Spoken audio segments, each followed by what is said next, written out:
नमस्कार, मैं आपके साथ अंजना। जड़ तक न्यूज चैनल में आपका स्वागत है। जड़ तक न्यूज चैनल आपको दिखाता है खबरें जड़ तक। आइए देखते हैं आज की खबर। बीएनएसएस के तहत पीड़ितों को मुफ्त चार्जशीट और केस दस्तावेज मिलेंगे। सुप्रीम कोर्ट का फैसला।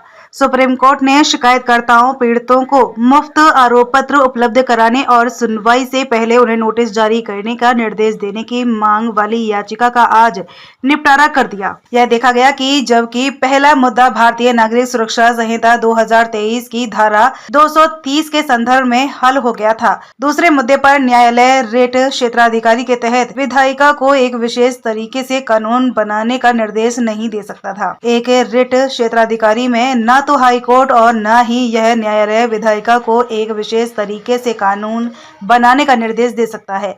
Justice B R. गवई और जस्टिस ए.जी. मसीह की खंडपीठ ने एडिशनल सॉलिसिटर जनरल अर्चना पाठक दवे की इस सूचना के बाद यह आदेश पारित किया कि वीएनएसएस की धारा 330 सीआरपीसी की धारा 207 के विपरीत पीड़ितों शिकायतकर्ताओं को चार्जशीट की मुफ्त प्रति की आपूर्ति का प्रावधान करती है और इस तरह मामला निरर्थक हो गया है। सीआरपीसी की धारा 207 के अनुसार केवल पीड़ित को मुफ्त में प्रतियां प्राप्त करने का अधिकार था। विशेष रूप से धारा 330 पुलिस रिपोर्ट पर विशेष रूप से धारा 230 पुलिस रिपोर्ट और अन्य दस्तावेजों की प्रति के आरोपी को आपूर्ति से संबंधित है और इस प्रकार है। किसी भी मामले में जहां कार्यवाही पुलिस रिपोर्ट पर शुरू की गई है, मजिस्ट्रेट बिना देरी के और किसी भी मामले में आरोपी की पेशी या उपस्थिति की तारीख से 14 दिन से अधिक नहीं, आरोपी और पीड़ित यदि पुलिस रिपोर्ट धारा 173 के अधीन अभिलिखित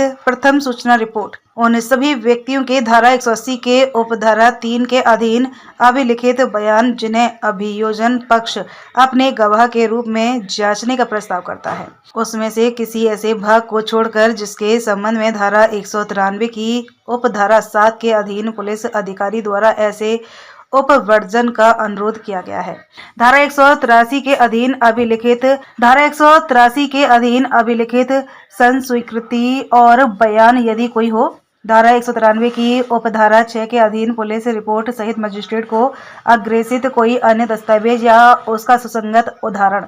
एएसजी ने बीएनएसएस की धारा 360 पर भी अदालत का ध्यान आकर्षित किया, जिसमें कहा गया कि अभियोजन वापस लेने की अनुमति देने से पहले संबंधित न्यायालय पीड़ित को सुनवाई का अवसर देता है। एएसजी के प्रस्तुतिकरण के बाद याचिकाकर्ता की वकील ने जोर देकर कहा कि पूर्व परीक्षण चरण में पीड़ितों शिकायतकर्ता को नोटिस के बारे में अन्य मुद्दा जीवित है, लेकिन अदालत ने कहा कि वह विधायिका को एक विशेष तरीके से कानून बनाने का निर्देश नहीं दे सकता है। तदनुसार मामले का निपटारा कर दिया गया था। आदेश लिखे जाने के बाद याचिकाकर्ता के वकील ने जोर देकर कहा कि लंबित मामले हैं जो सीआरपीसी के प्रावधानों द्वारा निर्धारित है और इस तरह धारा 330 बीएनएसएस उन पर लागू नहीं होती है, इसीलिए उनके संबंध में एक निर्देश जारी किया जा सकता है। हालांकि अदालत ने अनुरोध पर विचार नहीं किया। मामले की पृष्ठभूमि। मामले की उत्पत्ति याचिकाकर्ता द्वारा निम्नलिखित निर्देशों के लिए जनहित याचिका के साथ दिल्ली हाई कोर्ट का दरवाजा खटखटाने में निहित है। सभी जिला न्यायालयों, पुलिस स्टेशनों को शिकायतकर्ता पीड़ित को मुफ्त में चार्जशीट, पुलिस रिपोर्ट, अंतिम रिपोर्ट की एक प्रति प्रदान करने के लिए और संज्ञान लेने के समय शिकायतकर्ताओं पीड़ितों को नोटिस जारी करने के लिए सभी जिला न्यायालयों को निर्देश देने के लिए। इतनी बढ़िया यार।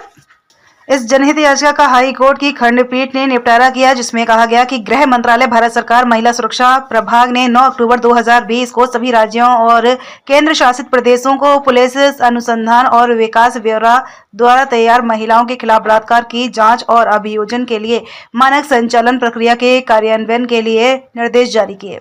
अब तक के लिए बस इतना ही। फिर मिलते हैं एक ऐसी ही बड़ी खबर के साथ। तब तक के लिए नमस्कार और देखते रहिए जड़ तक न्यूज चैनल। अगर आपको वीडियो पसंद आई हो तो इसे लाइक करें व शेयर करें। ऐसी लेटेस्ट अपडेट पाने के लिए बेल आइकन प्रेस करना ना भूलें। अगर आप हमें फेसबुक या फिर इंस्टा के माध्यम से देख रहे हैं तो हमारे पेज को फॉलो जरूर करें। धन्यवाद। और भी वीडियोस देखने के लिए हमारे चैनल को सब्सक्राइब कर बेल आइकन को दबाना ना भूलें।